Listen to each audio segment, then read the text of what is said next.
மாதம்தோறும் 4 million பார்வையாளர்களை சென்றடையும் நமது நியூஸ் டைம் டிஎன் சேனலில் உங்களது விளம்பரங்கள் இடம்பெற வேண்டுமா? உடனே தொடர்பு கொள்ளுங்கள். 7603836167. உங்களது பிசினஸை அடுத்த கட்டத்திற்கு கொண்டு செல்ல எங்களுடன் இணையுங்கள். வணக்கம். நியூஸ் டைம் டிஎன் நேயர்களுக்காக நான் தாமோதரன் பிரகாஷ், தெருக்கூத்து பகுதிக்காக. இன்னைக்கு விஜய் பண்ண 2 விஷயம் ஒரு பெரிய ஆச்சரியத்தை ஏற்படுத்தியிருக்கு. ஒன்று, ராதன் பண்டிட் வெற்றிவேல் அப்படின்னு ஒரு ஜோசியர். அவருக்கு விஜய் கவர்மெண்ட் அமைந்த உடனே முதல் போஸ்டிங் அவருக்கு தான் கொடுத்துருக்காங்க. அவரை officer on special duty, OSD to chief minister. அதாவது Z+ கான்வாயில் இருக்கக்கூடிய விஜய் Z+ போட்டப்புறம் யாரும் அவ்வளோ சீக்கிரம் சந்திக்க முடியாது. Z+ஓட ஓகே வாங்கிட்டு தான் அவரை சந்திக்க முடியும். நீங்கள் சந்திக்கிறதுக்கு விஜயை விரும்பினா கூட Z+ ஓகே சொல்லணும். அந்த பாதுகாப்பு கண்ட்ரோல் எல்லாமே டெல்லியில் இருக்குது. அவங்களுடைய இன்டெலிஜென்ஸ் யூனிட் இங்கே ஒன்று இயங்குது. அவங்க ஐபியோட கனெக்ட் ஆகி ஐபி கிட்ட வெரிஃபிகேஷன் கேட்டுட்டு தான் நீங்கள் விஜயை சந்திக்கணும். ரைட்டா? ஒய் பிரிவு பாதுகாப்பில் இருந்த அவருக்கு Z+ ஏன் கொடுத்தாங்கன்றது தெரியல. அது ஒரு கிஃப்ட் மாதிரியே சென்ட்ரல் கவர்மெண்ட் கொடுத்துருக்கு. எல்லோரும் சொல்கிறாங்க சென்ட்ரல் கவர்மெண்ட்டுக்கும் இவருக்கும் லிங்க் இல்லை அப்படின்னு. லிங்க் இல்லாமல் எப்படி Z+ கிடைச்சிது? த்ரிஷா ஏதாவது ரெக்கமெண்டேஷன் பண்ணாங்களா? அது எப்படின்னு தெரியல, கிடச்சிருச்சு. அப்போது ஒரு சிக்கல் வந்தது. அவருக்கு டெய்லி அவர் ஜோசியரை பார்ப்பார். இப்போ அவர் சிஎம்மாக சட்டமன்றத்தில் உட்காந்துருக்கும்போது கூட ஒரு நாள் சிவப்பு கலர் பொட்டு வைக்கிறாரு, இன்னொரு நாள் கருப்பு கலர் பொட்டு வைக்கிறாரு. இந்த பொட்டெல்லாம் டிசைன் பண்ணுறது யாருன்னா ஒரு ஜோசியர். அவர் தான் ராதன் பண்டிட் வெற்றிவேல். அவங்க வீட்டில் டெய்லி பூஜை நடக்கும். அவர் நான் ஜோசப் விஜய் அப்படின்னு அவர் சொல்லிக்கிட்டா கூட அவரோட ப்ராக்டிஸ் எல்லாமே ஹிந்து சைடில் தான் ப்ராக்டிஸ் பண்ணிக்கிட்டு இருக்காரு. என்ன தான் ஆண்டவர்கிட்ட முட்டிக்கால் போட்டு இழைஞ்சு போய் கிறிஸ்தவ ஓட்டுக்களை அள்ளுனாலும் அவர் மூட நம்பிக்கைகள் அதிகமாக கொண்ட ஒரு மனிதர். அவர் அடிப்படையில் இந்து, அந்த நம்பிக்கைகளில் தான் அவர் இருக்கார். ரைட்டுங்களா? அதனால தான் முதல் போஸ்டிங்கை ராதன் பண்டிட் வெற்றிவேல்ன்ற ஜோசியருக்கு கொடுத்துருக்காரு. எதுக்குன்னா அந்த Z+ மீறி அவர்கிட்ட ரெகுலராக பேசுகிறதுக்கு ஒரு அரசாங்க அதிகாரியாக இருந்தால் தான் பேச முடியும். அதுக்கு ஒரு தடவை ஸ்கேனிங் பண்ணிட்டாங்கன்னா, இப்போ சிஎம் செக்ரட்டரியாக போட்டிருக்க ஆட்கள் இருக்காங்க இல்லையா, அவங்க சிஎம்மை பார்க்கணும் பேசணுன்னா அதுக்கு Z+ தடையாக வராது. அவங்க அஃபிஷியல், அவங்க ஆல்ரெடி ஸ்கேனரில் வந்துட்டாங்க. அந்த மாதிரி ஸ்கேனரில் வரணுன்னா ராதன் பண்டிட் வெற்றிவேல் அரசாங்க அதிகாரியாக இருக்கணுன்ற நிர்பந்தம். அதனால் டெய்லி ஜோசியம், பூஜை, யாகம் இதெல்லாம் செய்கிற பழக்கம் கொண்டவர் விஜய் என்பதற்கு நிரூபணம் தான் முதல் அப்பாயின்மெண்ட்டே ஒரு ஜோசியரை போட்டிருக்காங்க. இது வரைக்கும் யாருமே சரி, ஜெயலலிதா ஜோசியத்தில் நம்பிக்கை உள்ளவங்க எல்லாருமே, அதுக்கு முன்னாடி இருந்தவங்க காமராஜர், எம்ஜிஆர் எல்லாருமே ஜோசியத்தில் நம்பிக்கை உள்ளவங்க தான். நல்ல காலம் நல்ல நேரம் பார்த்தா எம்ஜிஆரும் ஏதாவது செய்வார். ஜெயலலிதா ரொம்ப மோசம். சகுனம் அந்த இதெல்லாம் பார்ப்பாங்க. அஷ்டமி, நவமி, ரைட்டா, இந்த விஷயங்களை எல்லாத்தையுமே பார்க்கக்கூடிய ஆள் தான் ஜெயலலிதா. அவங்க இதெல்லாம் பார்த்து தான் எல்லா வேலையும் செய்வாங்க. ஆனால் அவங்க எந்த ஜோசியரையும் போட்டதில்லை. ஜெயலலிதாவுக்கு ஜோசியராக இருந்தவர் உன்னிகிருஷ்ண பணிக்கர், மலையாளி, கேரளாவை சேர்ந்தவர். அவருக்கு எந்த அரசாங்க பதவியும் கொடுக்கல, அரசாங்க சலுகைகளையும் ஜெயலலிதா செய்யலை. உன்னிகிருஷ்ண பணிக்கர் இல்லாமல் எதையுமே செய்ய மாட்டாங்க ஜெயலலிதா. அதே மாதிரி சசிகலா மன்னார்குடியில் ஒரு பெரிய ஜோசியர் டீமே வச்சுருந்தது. அவங்களும் இதை அவங்களுக்கும் எந்த பதவியும் கிடைக்கல. அந்த மாதிரி ஒரு காலகட்டத்தில் தான் இந்த ராதன் பண்டிட் வெற்றிவேல் அப்படின்ற இவர் ஜெயலலிதாவுக்கு அறிமுகமாகிறார். இப்போன்னா ஒரு தடவை கேசி பழனிசாமி இருக்கார் இல்லையா, அவர் மனைவியோடு போயிருக்கும்போது ஜெயலலிதா அப்போ தான் சிறை தண்டனை முடித்து வந்திருந்தாங்க. மைக்கேல் டி குன்னா தண்டனை கொடுத்துட்டு கொஞ்ச நாள் ஜெயிலில் இருந்தப்போ குமாரசாமி விடுதலை பண்ணார் இல்லையா, அந்த பீரியடில் வந்து கேசி பழனிசாமி போய் ஜெயலலிதாவை பார்க்குறார். அப்போது ஜெயலலிதா ரொம்ப வெக்ஸ் மூடில் இருக்காங்க. என்ன இவங்களெல்லாம் நம்பின, சசிகலா மாதிரி ஆட்கள்லாம் நம்பின, எல்லாம் கூட இருந்து துரோகம் பண்ணிட்டாங்க, பச்சையாக ஊழல் பண்ணியிருக்காங்க, அதுவும் இன்கம் டேக்ஸ்லலாம் மாட்டியிருக்காங்க, ஆடிட்டிங் ரிப்போர்ட் எல்லாமே மாட்டியிருக்கு, நான் இந்த வழக்கிலேருந்து தப்பிக்கவே முடியாது, வாழ்க்கை ஃபுல்லாக ஜெயிலில் தான் போகும், நான் சாவது கூட ஜெயிலில் தான் இருக்கும் அப்படின்னு சொன்ன உடனே ரொம்ப வெக்ஸாக பேசும்போது கேசி பழனிசாமியோட மனைவி தான், அவங்க ஊர் ஊத்துக்குழின்னு திருப்பூர் பக்கத்தில் இருக்கக்கூடிய ஒரு ஊர், அந்த ஊரில் இருக்கக்கூடிய ஒரு ஜோசியர் இவர் தான் ராதன் பண்டிட் வெற்றிவேல். இவர் எப்படிப்பட்ட டைப்னா வெறும் பாசிட்டிவான அம்சங்களை மட்டுமே சொல்லுவார் எல்லாருக்கும், இதான் அவருது. இப்போது அவர் வந்து யாரை பார்த்தாலும் நீ ஒரு நாள் இந்த உலகை ஆழ்வார், இந்த பூமி உனக்கு சொந்தமாகும் அப்படின்னு எழுதி கொடுப்பார். ரைட்டா? அப்படி கேசி பழனிசாமிக்கும் அவர் எழுதி கொடுத்துருக்காரு. அவர் இது வரைக்கும் எந்த உலகத்தையும் அவர் ஆளலை. ரைட்டா? அவர் கஷ்டம் அவருக்கு தெரியும். அந்த மாதிரி தான் கேசி பழனிசாமி இருக்கார். அப்போது இந்த அம்மா வந்து இவரை வந்து பார்க்க சொல்லலாம், அவர் ரொம்ப கொஞ்சம் பாசிட்டிவாக பேசுவார், ஜோசியக்காரரு, இந்த அம்மாவுக்கு கொஞ்சம் ஆறுதலாக இருக்குன்னு ராதன் பண்டிட் வெற்றிவேலை வந்து கூட்டின்னு வந்து ஜெயலலிதாவுக்கு அறிமுகப்படுத்துகிறாங்க. ஜெயலலிதாவுக்கு ரொம்ப பிடிச்சி போனோடனே அப்படியே சசிகலாவுடைய ஜோசியர் ஆகிறாரு, தினகரனோட ஜோசியர் ஆகிறாரு, மறுபடியும் ஆட்சியும் வருது, சிஎம்மும் ஆகுறாங்க. அப்போ இவருடைய ரேட்டிங் வந்து ரொம்ப ஹையாக போகுது. இவர்கிட்ட நிறைய காசு கொடுத்து வைக்கிறாங்க சசிகலாவோட பினாமியாகவும் இவர் மாறுறாரு. நிறைய காசு கொடுத்து வைக்கிறாங்க. அந்த காசெல்லாம் இவர் அடிச்சிடுறாரு. நான் கார்டனுக்கு நெருக்கம்னு தொழிலதிபர்கள்கிட்ட எல்லார்கிட்டையும் கலெக்ஷன் பண்ணுறாரு.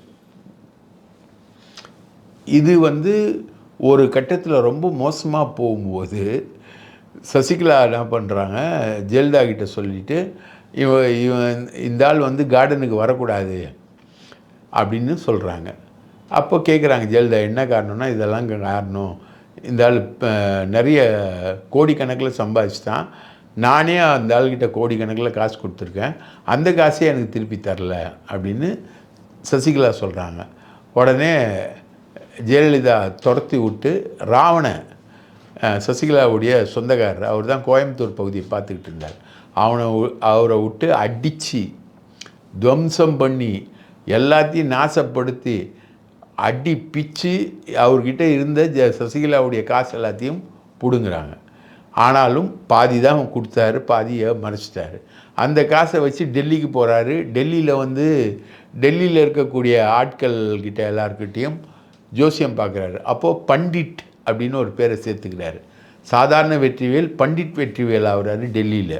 அதுக்கப்புறம் அங்கேருந்து அடித்து துரத்தினோடனே சிங்கப்பூருக்கு போயிடுறார்.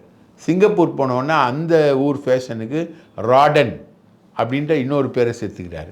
இப்படி சாதா மரத்தடி ஜோசியராக அந்த வெற்றிவேல் வந்து பண்டிட் வெற்றிவேலாகி ராடன் பண்டிட் வெற்றிவேலாகி ஒரு 2-3 யூடியூப் வந்து விஜய் வந்து அதிகாரத்துக்கு வரமாட்டார்னு பேசுகிறாரு. அதுக்கப்புறம் அதை அப்படியே மாற்றி அதிகாரத்துக்கு அவர் வருவார் அப்படின்னு பேசின உடனே அவரை கூட்டிகிட்டு வந்து இன்ட்ரடியூஸ் பண்ணுறாரு நம்ம புசி ஆனந்த் மூலமாக வந்து ஜோசியக்காரர்னு இன்ட்ரடியூஸ் பண்ணுறாரு. ஏற்கனவே திண்டிவனத்தில் ஒரு ஜோசியக்காரரை விஜய் பார்த்துக்கிட்டு இருந்தார். இவரை இன்ட்ரடியூஸ் பண்ணோன்னா இவர் வழக்கம் போல் எல்லாருக்கும் நீ இந்த நிலத்தை ஆழ்வாய் அப்படின்னு எழுதி கொடுப்பார்ல, அந்த மாதிரி விஜய்க்கும் நீ வந்து முதலமைச்சராவாய் அப்படின்னு எழுதி கொடுக்குறாரு. எழுதி கொடுக்குறதோடு இல்லாமல் டெய்லி ரெகுலராக போய் பார்த்து பாசிட்டிவான அம்சங்களையே பேசுறது விஜய்க்கு. அப்படியே பாசிட்டிவான அம்சங்களையே பேசி வரும்போது அப்படியே ஒரு பாசிட்டிவாக விஜய் ஆட்சிக்கு வந்துடுறார், ஜெயிச்சிடுறார். உடனே விஜய்க்கு ரொம்ப புலகாங்கிதமாயிடுச்சு. ராடன் பண்டிட் வெற்றிவேல் கணித்து கொடுத்த சகுனங்களின் அடிப்படையில் தான் நான் ஜெயித்தேன்னு. அவர் நாமக்கல் போய் கரூர் போய் மாட்டினார் இல்லையா, அதுக்கும் வந்து இவர் குறித்து கொடுத்த கால குளிகைகள் தான் காரணம். ரொம்ப லேட்டாக போனார். அது மாதிரி இவர் வெளியில் போகிறதுக்கான சகுனங்கள், அந்த சனி ஓரை, புதன் ஓரை, அந்த ஓரை, இந்த ஓரை, எல்லா ஓரையும் சொல்கிறது இவர் தான். இவருக்கு முதல்ல போஸ்டிங் போட்டு கொடுத்துருக்காங்க. இப்போது இவர் வந்து என்ன பண்ணுவார், இவர் வந்து ஏற்கனவே ஆனானப்பட்ட ஜெயலலிதாகிட்டே கொள்ளடிச்சவர். இவர் இப்போ இங்கே என்ன பண்ணுவார், இவர் இந்த வேலையெல்லாம் பண்ணுவார். இவரும் அந்த மார்ட்டின் குடும்பம் வந்துருக்கு பாருங்கள், அந்த மார்ட்டின் குடும்பம் வந்து லீமா ரோஸ்னு ஒரு அம்மா, ஏற்கனவே ஆதவ் அர்ஜுனா இங்கே வந்துட்டார். மார்ட்டின் ஃபேமிலியை சேர்ந்த ஆதவ் அர்ஜுனா தான் விஜயை கைட் பண்ணக்கூடிய ஃபோர்ஸாக இருக்கார். ரைட்டுங்களா? இப்போது லீமா ரோஸ் வந்துட்டாங்க, லால்குடியில் செலக்ட் ஆகி லீமா ரோஸ் வந்துட்டாங்க. அவங்க லிக்விட் கேஷே ஒரு 4000 கோடி வச்சுருக்காங்க.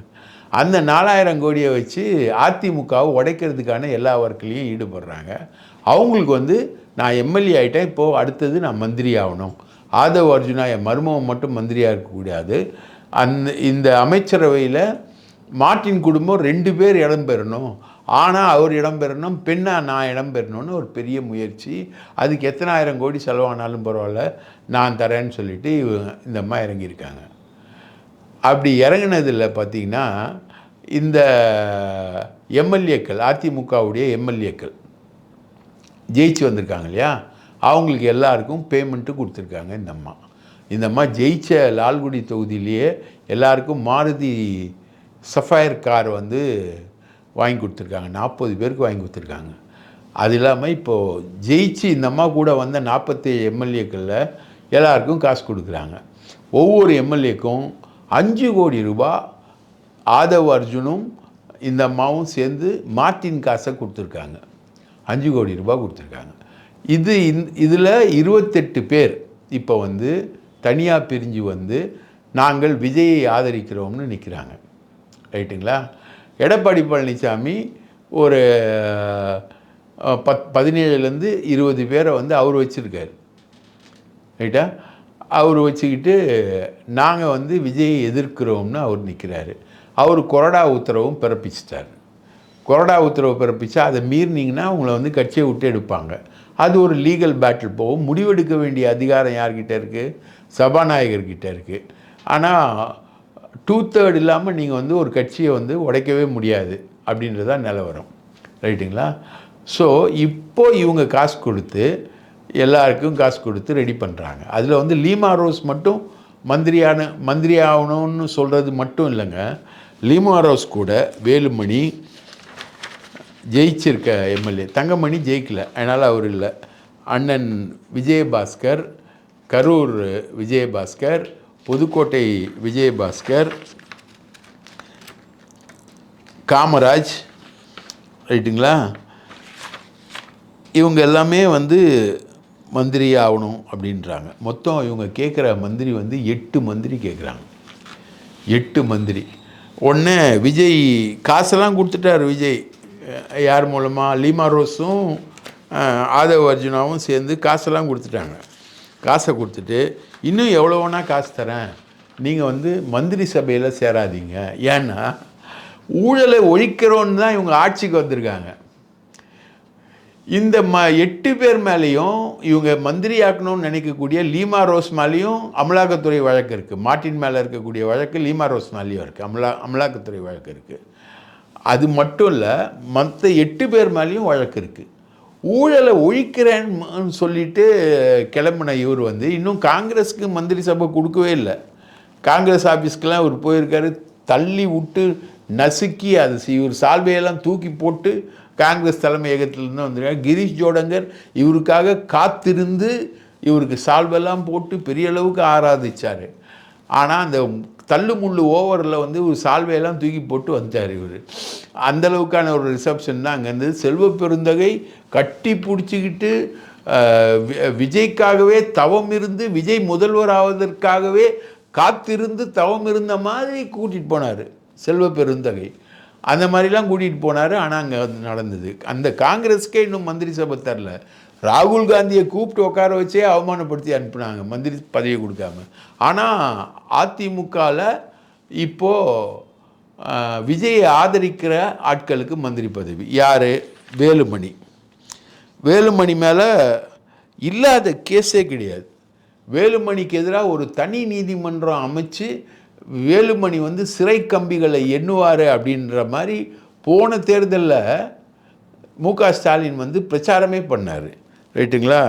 கார்ப்பரேஷன் ஊழல், அந்த ஊழல், இந்த ஊழல், 92 கோடி ரூபாய்க்கு கார்ப்பரேஷனில் இவர் பண்ண ஊழல் சென்னை கார்ப்பரேஷன், கோவை கார்ப்பரேஷன்னு நிறைய இருக்குது.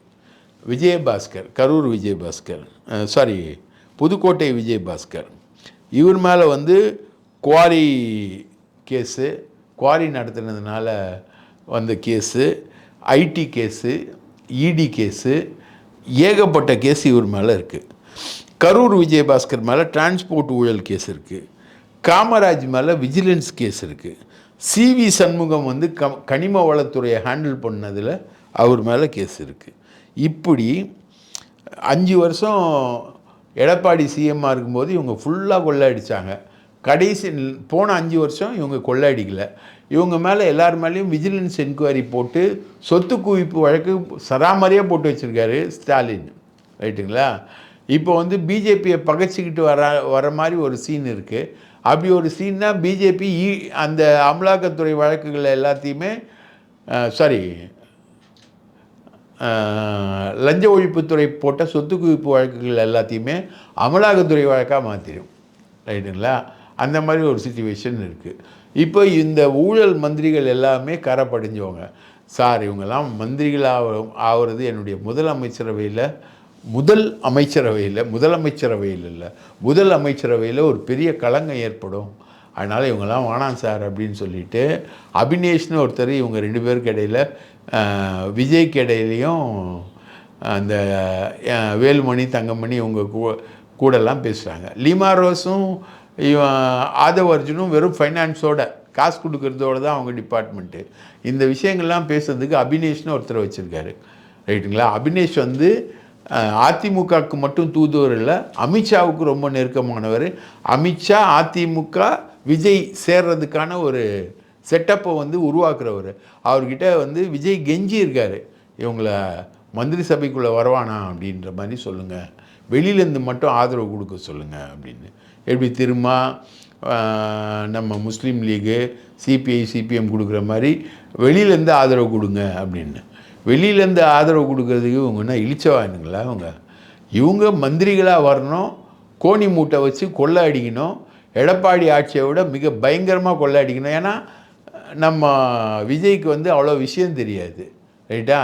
விஷயம் தெரிஞ்ச எடப்பாடியே கொள்ளை அடித்து ஏமாத்தினவங்க, அவரையே கரப்ட் பண்ணி அவரையே பார்ட்னர் ஆகிட்டாங்க. இவங்ககிட்ட எடப்பாடி எப்படி மாட்டினாருன்னா, அவரும் ஒரு மைனாரிட்டி கவர்மெண்ட் தான். அதனால் இவங்க என்ன பண்ணாங்க, இவங்க ஆளுக்கு 10 எம்எல்ஏவை கையில் வச்சுக்கிட்டு இவங்க வந்து எடப்பாடியை மிரட்டி கொள்ளை அடித்து அதில் பார்ட்னர் ஆகி எடப்பாடி ஊழல் ஆட்சி பண்ணாருன்னு வந்தார். கடைசியில் பொதுப்பணித்துறையில் அவர் பண்ண ஊழல், நெடுஞ்சாலைத்துறையில் அவர் பண்ண ஊழலுக்காக சென்ட்ரல் கவர்மெண்ட் கிட்ட மாட்டி, அவங்க சம்மந்தி மாட்டி, மகம் மாட்டி, மருமகம் மாட்டி, எல்லாரும் மாட்டி பாஜகவுக்கு அடிமையாகவே கிட்டத்தட்ட போனார் எடப்பாடி. அதை வச்சு மிரட்டி இவர் சொல்கிறார் இல்லையா, விஜய் முகத்தை மூடிக்கொண்டு நான் யாரையும் பார்க்க மாட்டேன், முகத்தை மூடிக்கொண்டு பார்க்குற அளவுக்கு ஆக்குனது வந்து இங்கே இருக்கக்கூடிய இந்த ஆட்கள் தான். புதுக்கோட்டை விஜயபாஸ்கர் மேலே குட்கா கேஸும் இருக்குது, சிபிஐ கேஸ். அது கிட்டா அங்கே இருக்கக்கூடிய போலீஸ் அதிகாரிகள் மேலேயும் கேஸ் இருக்குது. இவங்களெல்லாம் வச்சுக்கிட்டு இவர் வந்து பண்ணுவாராம். ஒரு சைடில் ராடன் வெற்றிவேலு, இந்த சைடில் வந்து இந்த ஊழல் மந்திரிகள். இப்படி தான் இவங்களுடைய ஆட்சியுடைய தொடக்கம் என்பதற்கு இவங்களுக்கு எல்லாருக்கும் சால்வை போட்டு சிவி சண்முகம் வீட்டுக்கு போய் எல்லாரையும் பார்த்து எல்லா எம்எல்ஏக்களுக்கும் சால்வை போட்ட விஜய் எடப்பாடியை போய் பார்க்கல, ஸ்டாலினை கூட போய் பார்த்துட்டாரு, போய் எடப்பாடியை பார்க்கல.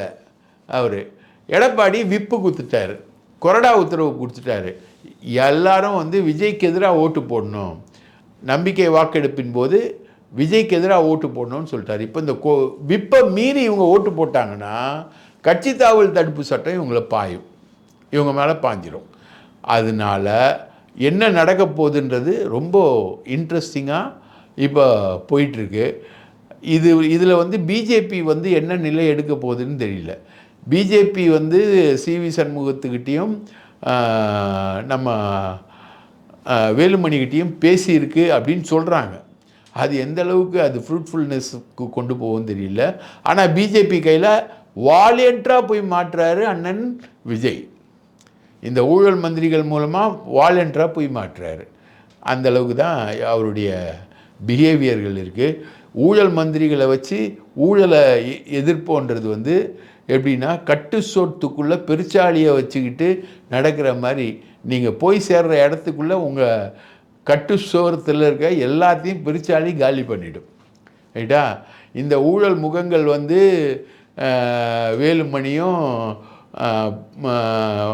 காமராஜும் இவங்கெல்லாம் வந்து விஜய் வாழ்க வாழ்க வாழ்கன்னு சொன்னால் கேட்குறவனுக்கெல்லாம் பழைய நினப்பு தான் வரும், எடப்பாடி ஆட்சி நினப்பு தான் வரும். இந்த அளவில் தான் இவருடைய நடவடிக்கைகள் போயிட்டுருக்கு. இப்போ அதிகாரிகளை மாற்றிருக்காரு. முருகானந்தம் தலைமைச் செயலாளராக இருந்த முருகானந்தத்தை வந்து ரெவென்யூ கமிஷனராக மாற்றிருக்காரு. ஏற்கனவே இப்போ தலைமைச் செயலாளராக இருக்கக்கூடிய சாய்குமார் வகித்த போஸ்டிங்கு அமுதா கிட்ட அடிஷ்னலாக அமுதா ஐஏஎஸ் கிட்ட அடிஷ்னலாக அந்த போஸ்ட்டு வந்து கொடுத்துருக்காங்க. இப்போது அதில் ரொம்ப முக்கியமான விஷயம், உதயச்சந்திரனை வந்து மாற்றிருக்காங்க. ரைட்டுங்களா? உதயச்சந்திரன் எப்படியாவது நீடிக்கணும்னு ஒரு எழுத்தாளர் இருக்கார். கம்யூனிஸ்டுகளுடைய பேரை கெடுக்கிறதுக்குன்னே ஒரு எழுத்தாளர் ஒருத்தர் இருக்கார். அவர் பேர் வந்து சு வெங்கடேசன். 100% கரப்டு. அவர் வந்து சு வெங்கடேசனும் பூவுலகின் நண்பர்கள் சுந்தர்ராஜன், அவர் எங்கே வந்து என்விரான்மெண்டல் இஷ்யூ இருக்கோ அங்கே வந்து பயங்கரமாக வந்து குரல் கொடுக்கக்கூடிய சுந்தர்ராஜன். இவங்க 2 பேரும் வந்து ஜூனியர் வீடன் கலைச்செல்வன் ஒருத்தர் ஜூனியர் வீடன்லேருந்து போயிட்டார். அவர் மூலமாக வந்து எப்படியாவது உதயச்சந்திரனை ரீட்டைன் பண்ண ஃபைனான்ஸ் செக்ரட்டரியா அப்படின்னு ட்ரை பண்ணாங்க. உதயச்சந்திரன் ரீட்டைன் ஆகல. அவருக்கு பதில் சித்திக் அப்படின்றவரை போட்டிருக்காங்க, ஃபைனான்ஸ் செக்ரட்டரியாக போட்டிருக்காங்க. இவங்க வந்து இந்த டீம் வந்து நந்தகுமார்னு ஒருத்தரை வந்து சிஎம் செக்ரட்டரி 3யாக போடணும்னு சொல்லி ட்ரை பண்ணாங்க. அந்த நந்தகுமாரை வந்து டாஸ்மாக் எம்டியாக போட்டிருக்காங்க. அப்புறம் டாக்டர் ஸ்வர்ணா அப்படின்ற ஹிந்து அறநிலையத்துறைக்கும் சுற்றுலாவுக்கும் அந்த அம்மாவை போட்டிருக்காங்க. இதுதான் நாளைக்கு வந்து அமல்ராஜ் வந்து சென்னை சிட்டி கமிஷனராக வர போகிறாரு. டிஜிபியாக வந்து சென்ட்ரல் கவர்மெண்ட்டுக்கு டிஜிபி யாருன்றதுக்கு சென்ட்ரல் கவர்மெண்ட்டுக்கே பேனல் அமைச்சு அவங்க ரெடி பண்ண போகிறாங்க. அதில் வந்து மகேஷ்குமார் அகர்வால் வந்து தமிழக டிஜிபியாக வரப்போகிறாரு. அமல்ராஜ் வந்ததில் வந்து கிறிஸ்டியன் லாபி தான் ஒர்க் அவுட் ஆகிருக்கு. ரைட்டுங்களா? இப்போ விஜய் ஆட்சியில் வந்து முழுக்க முழுக்க கிறிஸ்டியன் லாபி தான் பெரிய அளவுக்கு வேலை செஞ்சுக்கிட்டு இருக்கு. இந்த மாதிரி போஸ்டிங்குகளையும் போட்டு இது பண்ணியிருக்காரு. ஆக மொத்தம் ராடன் பண்டிட் வெற்றிவேலும் நம்ம மார்ட்டின் ஃபேமிலியும் விஜய்க்கு வாய்த்த சகுனிகள். இந்த சகுனிகளோட ட்ராக்கில் போனார்னா இந்த ட்ராக் வந்து நல்லா ஓடுற ட்ராக் இல்லை, இது வந்து டெட் எண்டுக்கு போகும். ஏகப்பட்ட அலிகேஷனை வந்து விஜய் சந்திப்பதற்கு தயாராக இருக்கணும். இப்போ வந்து தாவேக அரசில் அனைத்து கட்சி அரசாக நடத்திக்கிட்டு இருக்காரு. எடப்பாடி தவிர எல்லா தலைவர்களையும் போய் பார்த்து நின்று ஈகோலாம் உடச்சி போய் பார்த்து ஸ்டாலினை பார்த்து உதயநிதியை பார்த்து உதயநிதி சட்டமன்றத்திலே சொல்கிறார், எங்கள் சப்போர்ட்டில் தான் நீ நிற்கிற, ஒன்றும் தனியாலாம் நிற்கலன்ற மாதிரி மைனாரிட்டி அரசுன்றதை சுட்டி காட்டி பேசியிருக்கார் உதயநிதி. இப்படியெல்லாம் இருக்குது. ஆனால் இந்த 2 பேரும் வந்து இந்த கவர்மெண்ட்டை காலி பண்ணாமல் விட மாட்டாங்க. அதுலேயும் இந்த ஊழல்வாதிகளை சேர்த்திங்கன்னா நீங்கள் ஊழலை ஒழிக்கிறேன்னு சொன்னீங்களே அப்படின்றத எல்லாரும் வேறு எதுலேயாவது நவத்வாரத்தில் சிரிப்பாங்க. இந்த ட்ராக் வந்து சரியில்லைன்றதை மட்டும் சொல்லி விடைபெறுகிறோம். நன்றி, வணக்கம்.